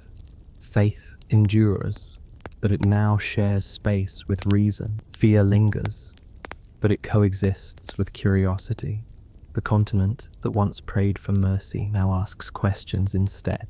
As the century ends, Europe looks outward once more, toward the Atlantic, toward empires, toward everything it has not yet broken. The memory of the plague drifts further into myth, resurfacing only in sermons and songs. But beneath the noise of progress, the lesson remains the same one whispered in the ashes 2 centuries earlier, that life is borrowed, not owned, and that even the most certain world can be undone by something too small to see. The heirs of the plague do not know it, but they are already shaping the modern age. Their cities, their art, their commerce, all carry traces of the 14th century shadow. They live as though the world might end again tomorrow, which is why they build, paint, and write as if it must be beautiful today. And in that restless balance between memory and momentum, between death and creation, Europe steps forward, never the same, never entirely safe, but still impossibly alive. It is tempting to imagine that once the Renaissance bloomed, the plague faded neatly into the past, like a bad dream tidally shelved. But disease does not respect narratives. The 16th and 17th centuries learned this lesson repeatedly. The Black Death never truly leaves. It merely hibernates, waiting for another chance to remind humanity that progress is not immunity. By the early 1600s, Europe's cities are larger and denser than ever. London, Paris, and Amsterdam bustle with trade, ambition, and waste. Sewers are inconsistent, water questionable, and rats plant of fleas find their way back into the story, not through divine wrath, but through the quiet logistics of grain shipments and garbage piles. All it takes is one infected rat in the right warehouse, and the cycle begins again. In London, the first major wave strikes in 1603, the same year Queen Elizabeth I dies. The symbolism is irresistible. As the Tudor age ends, so does a fragile illusion of safety. Around 30,000 Londoners perish. The city, still made largely of timber and thatch, cannot hide the smell of death. Red crosses are painted on the doors of infected houses, along with the plea, "Lord, have mercy upon us." The phrase becomes a kind of civic punctuation, marking the rhythm of grief. The wealthy, practiced in the art of survival, flee to the countryside. The poor remain behind, trapped in narrow alleys where air and despair circulate freely. City officials attempt quarantines, nailing shut doors of the sick. Guards are stationed outside, more to prevent escape than to offer help. Families die together inside their sealed homes, and the city learns again what helplessness feels like. Yet life, stubborn as ever, continues. Markets reopen, theaters resume, and the human need for distraction proves as resilient as the bacterium itself. By the time the next great outbreak hits in 1625, London is almost accustomed to the rhythm of pestilence. Summer panic, autumn burial, winter relief. Chroniclers note the pattern with weary precision. The same script unfolds across Europe. Italy, Spain, and the German states suffer periodic outbreaks, each smaller but crueler for its familiarity. The word plague no longer inspires cosmic dread, but practical dread. The dread of empty stores, closed ports, lost income. Commerce fears disease as much as death now. Merchants develop contingency plans the way priests once composed prayers. Venice, always ahead in such matters, maintains its lazarettos, islands of quarantine that have become permanent fixtures.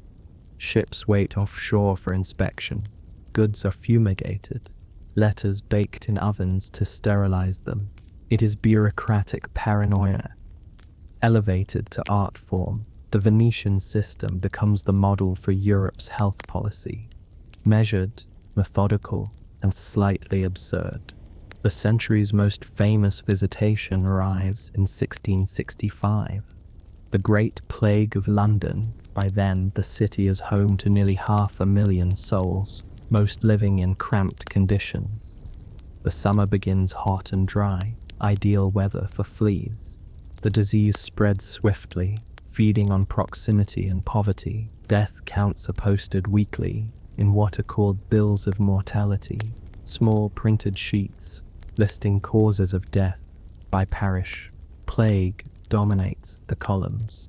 Daniel Defoe, who will later write a journal of the plague year based on these records, describes the eerie coexistence of order and chaos. Doctors walk the streets in their beaked masks, stuffed with herbs and vinegar-soaked sponges. Cart drivers shout, "Bring out your dead," as they collect bodies for mass graves. But even amid horror, the machinery of London grinds on. Bakers bake, printers print, thieves steal. The city does not stop. It simply grows quieter. Estimates vary, but roughly 1 in 5 Londoners dies that year. Then, as abruptly as it came, the plague recedes. Cold weather arrives, killing the fleas, and the outbreak dwindles. The survivors emerge blinking into a world both familiar and altered. The following year, the Great Fire of London sweeps through the city, burning much of it to the ground. People later claim the fire purified what the plague had not. It is the sort of tidy symbolic thinking that makes catastrophe bearable. Across the Channel, France experiences its own reckoning. In 1720, the port of Marseille becomes ground zero for the last major European outbreak. A ship called the Grand Saint-Antoine, arriving from the Levant, carries silk, spices, and infected rats. Local merchants, unwilling to delay profit, pressure officials to let the cargo unload before quarantine is complete. Within weeks, the city is undone. The Marseille outbreak kills about 100,000 people, nearly half the population of Provence. Streets fill with the sound of church bells until the dead outnumber the mourners. The authorities burn houses, dig trenches, and enforce quarantine with soldiers. The same medieval rituals replay in the age of wigs and powdered faces. The Enlightenment, for all its science and reason, finds itself no wiser against a microbe that still refuses to be seen. And yet, even in this, there is progress. The French response, though brutal, is also organized. Health boards coordinate supply chains, doctors collect data, and correspondence circulates across Europe, describing the epidemic in clinical terms. The language of fear becomes the language of statistics. Outbreaks are now measured, compared, and graphed. The era of epidemiology is beginning, born, as always, from the ashes of panic. After Marseille, Europe will not see another true plague of this magnitude. Smallpox, typhus, and cholera will claim their turns, but the medieval terror of Yersinia pestis recedes. Better sanitation, fewer rats in grain stores, and changing trade patterns finally break the chain of transmission. The Black Death, after 4 centuries of haunting, drifts back into history's background noise, but it does not leave without a trace. The fear it taught humanity remains fossilized in habits and institutions. Quarantine becomes a permanent concept, codified in law. Urban planning includes wider streets, drainage, and waste management, practical monuments to survival. Even literature carries the ghost. When later writers describe cities in ruin or unseen forces of destruction, they are borrowing the language first shaped by plague. The emotional residue persists too. European culture, for all its elegance, retains a certain fatalism. The Baroque and early modern fascination with vanitous paintings, still lifes featuring skulls, wilting flowers, and hourglasses, testifies to a civilization that has learned to aestheticize mortality. Beauty and transience are no longer opposites, but partners. Meanwhile, outside Europe, the story continues in new theaters. As explorers and colonizers move through Asia, Africa, and the Americas, they carry with them diseases both old and new. The same trading impulse that once linked Genoa to China now links continents, spreading smallpox and influenza to indigenous populations with devastating results. The symmetry is darkly perfect. The plague that once came from the east is repaid centuries later with new plagues sent west. In this global context, the Black Death becomes less a singular event than a prototype, a reminder of what happens when curiosity and contagion share a boat. The world grows more connected and the risks multiply.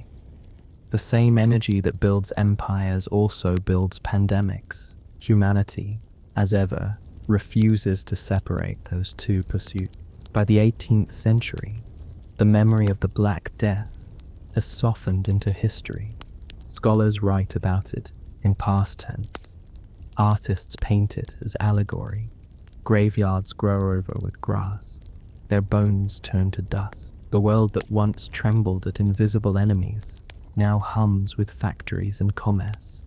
Confidence, it seems, has returned. But beneath the hum lies a humbler wisdom, one encoded not in theology or science, but in temperament, an awareness that the ground can shift at any moment, that health and order are privileges rented, not earned. Every few generations, smaller plagues arise, yellow fever in the colonies, cholera in the cities, and each time governments reach back unconsciously for the same medieval playbook: isolation, prayer, statistics, hope. The methods change, but the posture remains identical. A fragile species staring into the dark, improvising rituals against the invisible. By now, Europe's relationship with the Black Death has become almost tender. Historians catalogue it, Theologians interpret it, and artists memorialize it in oil and marble. What began as terror has mellowed into contemplation. The plague no longer feels like an event. It feels like an ancestor, grim but instructive. And perhaps that is what it became. A kind of collective ghost that taught survival through humility. Every modern hospital, every public health policy, every cautious traveler owes a silent debt to those who died in unmarked graves beneath 14th century soil. The bacteria may have retreated, but the memory built the world that replaced it. By the dawn of the Enlightenment, humanity looks outward again with the same confidence it had before the Black Death, though now tempered by experience. It has learned to measure storms and stars, to harness water and fire, and to ask questions without expecting the universe to answer politely. But deep down, in some quiet corner of every city that once burned incense against bad air, the ghost of the plague still stands watch, skeletal, patient, and faintly amused, because it knows something humans keep forgetting, that knowledge is not the opposite of fear, only its companion, and that every age, however bright, carries the shadow of its own small, invisible undoing. The Enlightenment arrives like a cautious sunrise. The 17th century's shadows begin to dissolve, though not entirely. Europe, bruised but ambitious, sets about explaining everything. The heavens are charted, the blood is mapped, and philosophy declares itself the new religion. The plague, now more memory than menace, lingers in the background like a rumor that occasionally proves true. By the mid-1700s, cities are cleaner, relatively speaking, and people are more confident in their ability to reason their way out of chaos. But even as the candlelight of rationality spreads, the faint scent of smoke remains. Scientists and philosophers speak of progress, yet nearly all of them have read accounts of the Black Death. The lesson is still fresh enough to temper optimism with caution. Knowledge, they realize, is fragile when nature decides otherwise.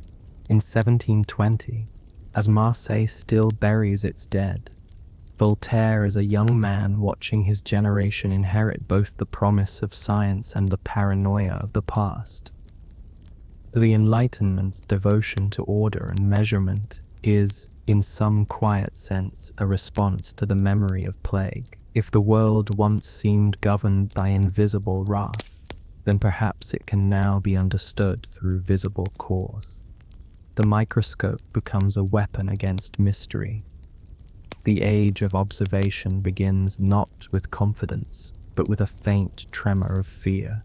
Doctors, newly proud of their profession, begin to rewrite medicine in the language of anatomy and experiment. They dissect, record, and classify. The body becomes a map instead of a riddle. The germ theory of disease will not arrive for another century, but the groundwork is laid by physicians who refuse to accept a divine caprice as an explanation. They look for proof in pos, not prophecy. It's not glamorous work, but it represents a monumental shift, the idea that sickness has a system, and therefore perhaps a solution. At the same time, Europe's cities continue to transform.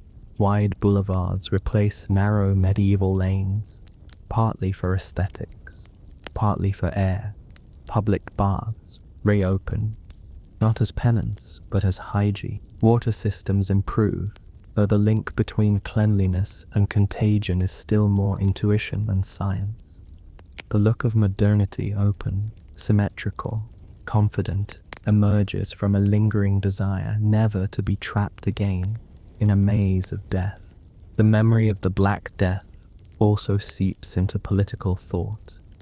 Philosophers who write about social contracts and collective duty are knowingly or not haunted by the image of towns abandoned to plague. When Rousseau and Locke argue about the balance between individual freedom and communal obligation, they are answering an ancient question.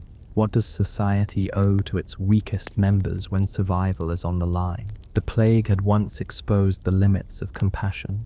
Enlightenment theory tries to rebuild it through reason. In art, the theme of death becomes quieter, more refined. The grim skeletons of the Dames Macabre fade from frescoes, replaced by still lifes that whisper mortality through fruit and glass. A rotting apple beside a silver goblet carries the same message the medieval murals shouted. Time wins, but the tone has changed.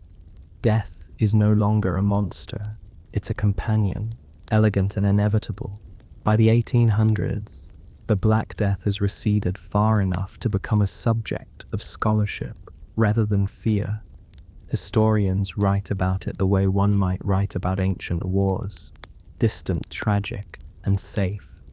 Yet every so often, small outbreaks remind Europe that the story isn't entirely over. The bacterium slumbers, but it hasn't vanished. A few rural provinces report cases here and there, enough to keep superstition alive at the edges of modern life. Then, in 1894, science finally meets its invisible rival face to face. In Hong Kong, a physician named Alexander Yersin isolates the bacterium responsible for the plague, the same microscopic entity that once rewrote history. He names it Yersinia pestis. For the first time, the enemy has a name, a shape, and a place in a microscope's field of view. Humanity, after centuries of guessing, finally sees the ghost in its true form. Small, curved, almost delicate. It is humbling to realize how something so tiny could erase half a continent. The discovery does not banish the disease, but it changes the relationship. With identification comes strategy. Quarantine becomes science rather than superstition.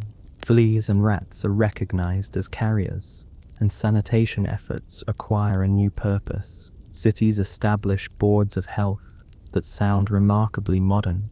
For the first time since the 14th century, people begin to speak of prevention rather than punishment. Of course, history loves irony. As the bacterium is identified, colonial expansion ensures its travel. European ships carry both microscopes and microbes to every corner of the world. The Third Great Plague pandemic begins in the 1890s, spreading from China to India and eventually to San Francisco. It kills millions, less than its medieval counterpart, but enough to remind humanity that discovery is not the same as control. Even in an age of trains and telegrams, the pattern remains unchanged. Trade, travel, transmission. Still, the psychological terrain has shifted. The people of the modern world, with their newspapers and laboratories, experience disease differently. They trust in data, in containment, in the comforting logic of numbers. Yet beneath that trust lies an echo of the old fear, a quiet awareness that progress is conditional. The Enlightenment may have taught Europe how to measure the world, but the plague taught it why humility is necessary. By the early 20th century, antibiotics and vaccines are on the horizon. The story of the Black Death begins to sound like myth again, a relic from a time of candles and superstition. But the myth never quite fades. It lingers in language, plague, still used to describe any catastrophe. Quarantine, a word everyone understands instinctively. It lingers in architecture, in the wide streets and open squares designed to keep air moving, and it lingers in collective behavior, that subtle, almost unconscious instinct to pull back from crowds when someone coughs. The centuries roll on, and humanity moves faster, flying instead of sailing, streaming data instead of stories. But the memory of the plague, its rhythm, its lessons, remains encoded in the culture that survived it. The fear of contagion shapes manners, economies, and even emotions. Every modern epidemic, from cholera to influenza, reawakens the old choreography: denial, panic, adaptation, fatigue. The tools change, the pattern does not.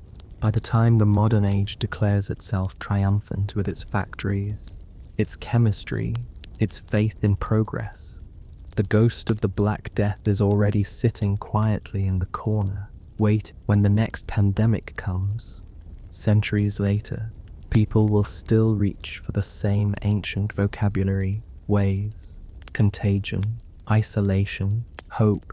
They will talk about flattening curves instead of appeasing gods, but the emotion beneath will be identical: the old primal fear of invisible collapse. And yet, there is a strange comfort in that continuity. The plague did not destroy civilization. It revealed it. It showed, again and again, how fragile and inventive people can be at the same time. The farmers who returned to their fields after burying their families, the monks who copied books between funerals, the merchants who reopened ports despite their grief. All of them proved something that survives every century: the human refusal to stop. That refusal, passed down through generations, becomes the quiet anthem of modernity. Science may explain the world, but endurance sustains it. The world keeps turning, cities keep rising, and every breath taken by a descendant of plague survivors is a small act of rebellion against extinction. So the Black Death ends not in fire or revelation, but in memory. It becomes part of the background hum of human history, a reminder that progress is built on the bones of persistence. Each age forgets a little, and then remembers again when the next shadow passes overhead. And when it does, the old lessons will still be there, faint but legible, written in the quiet voice of the 14th century. Clean the air, care for the living, count the dead, and then somehow continue. The story of the Black Death does not end with the last infected rat or the final mass grave. It stretches forward, endlessly refracted through history, less a closed chapter than a quiet watermark beneath every era that follows. Even when forgotten, it continues shaping the way people think about fear, progress, and what it means to be alive, among others. Centuries after the plague's peak, Europe's landscapes are still marked by its absence. The old churchyards sit on the edges of towns, slightly sunken, their stones half swallowed by grass. Underneath them lie generations of the unnamed, their bones mingled with the soil that now grows poppies, wheat, and the occasional dandelion that no one bothers to pull. It is a kind of anonymous immortality, the dead of the 14th century, feeding the living of the 21st. The cities born from those losses still carry the plague in their design. London's open squares and widened streets owe as much to fear as to architecture. Venice's island quarantines, now picturesque tourist stops, were once thresholds between hope and despair. Even the humble practice of washing hands before meals, so ordinary now, has its lineage in that long war with the unseen. Modernity wears the mask of cleanliness, but beneath it, the same nervous memory lingers.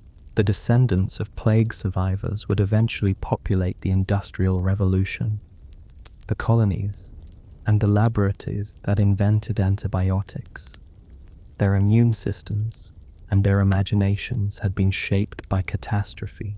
Resilience, once a matter of luck, became a cultural inheritance. The memory of devastation subtly hardened Europe's character, encouraging pragmatism, thrift, and a wary curiosity about the natural world.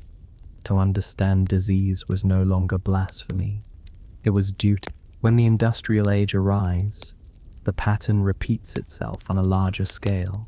Crowded factories, smog-choked air, and polluted rivers create new kinds of sickness. Cholera becomes the new urban terror, but the responses, the quarantines, the sanitation boards, the public notices urging cleanliness, all descend directly from the methods first born during the Black Death. The emotional script stays the same: fear, order, adaptation, resilience. The enemy changes costume, that's all. By the 19th century, artists and writers begin to resurrect the plague, not as fact, but as symbol. To them it represents moral, political decay, or divine indifference. In Mary Shelley's The Last Man, the plague becomes an allegory for loneliness and human arrogance. Later, in Albert Camus' The Plague, it becomes a mirror held up to absurdity and resistance. Each retelling strips away superstition and replaces it with psychology. The disease moves from the body to the mind. Historians, ever eager for neat explanations, often describe the Black Death as the end of the Middle Ages. It's not wrong, but it's incomplete. The plague didn't simply end an era, it rewired the human relationship with uncertainty. The medieval world had believed in divine hierarchy, a ladder stretching neatly from peasant to heaven. The plague kicked the ladder away. It reminded everyone, kings and bakers alike, that survival isn't moral, just statistical. That realization quietly rearranged everything from politics to philosophy. Modern democracy, in its strange way, owes a debt to the Black Death. When a third of the population vanishes, labor becomes valuable, and hierarchy wobbles. When priests die as quickly as peasants, faith becomes personal rather than institutional. When suffering proves random, compassion starts to make more sense than judgment. Out of terror, equality grows, not noble, not planned, but real enough to leave traces centuries later in the notion that all lives, at least in theory, matter equally. Science, too, finds its genesis in the ruins. The slow pivot from superstition to observation begins with medieval doctors scribbling notes about who dies and when. Those notes evolve into records, then experiments, then laboratory. The act of counting bodies becomes the act of counting cells. A single bacterium reshapes the way humanity approaches the invisible. Every microscope owes a small apology to those who died believing in bad air and divine punishment. Even the idea of public changes meaning. Before the plague, health was personal or divine. Afterward, it becomes civic. Towns learn that one sick family endangers all others. The individual body becomes part of a collective one. That lesson endures into the modern world, resurfacing every time a new disease appears and people rediscover the tension between freedom and responsibility. The arguments sound new each time, but they are centuries old. In the present day, museums display plague masks behind glass. Those long-beaked contraptions, stuffed with herbs and fear. Visitors peer at them with detached fascination, as if the people who wore them were naive rather than simply unarmed. The beak looks theatrical now, almost absurd. But behind the absurdity lies the oldest instinct of all, the attempt to create distance between breath and death. The irony, of course, is that distance never lasts. The same global networks that once carried spices and silk now carry data and disease with equal ease. When new pandemics appear, the headlines echo medieval chronicles almost word for word. Mysterious illness spreads, cities shut down, leaders issue proclamations. Fear becomes a shared language. The only difference is speed. Fear now travels at the pace of light instead of fleas. In those moments, The long shadow of the Black Death becomes visible again. The same strategies resurface: isolation, masks, counting, prayer in one form or another. The same debates unfold: who to blame, how to balance life and livelihood, whether the world will ever return to normal. The answer, as it was then, is both simple and difficult. It never does, but it keeps going anyway. If one listens closely to the quiet between centuries, the pattern is almost comforting. Every generation faces its own invisible enemy, survives it, changes a little, forgets a little, and then moves on. The Black Death simply happened to do it first, and on a scale so vast that its echo has never quite faded.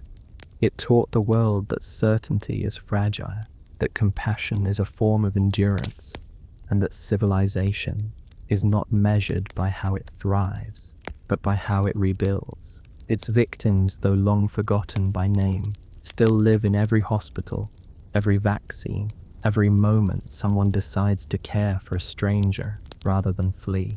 They are the architects of resilience, and so the Black Death's final legacy is not the death it caused, but the life it forced humanity to reimagine. The Middle Ages ended in silence, but that silence became fertile ground for everything that followed: the Renaissance, the Enlightenment, the modern world, and every small act of survival since.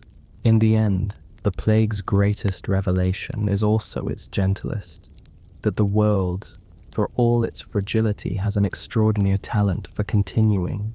Empires crumble, diseases bloom, civilizations pause and reassemble, but life, plain, imperfect, unheroic life, always finds a way to start again.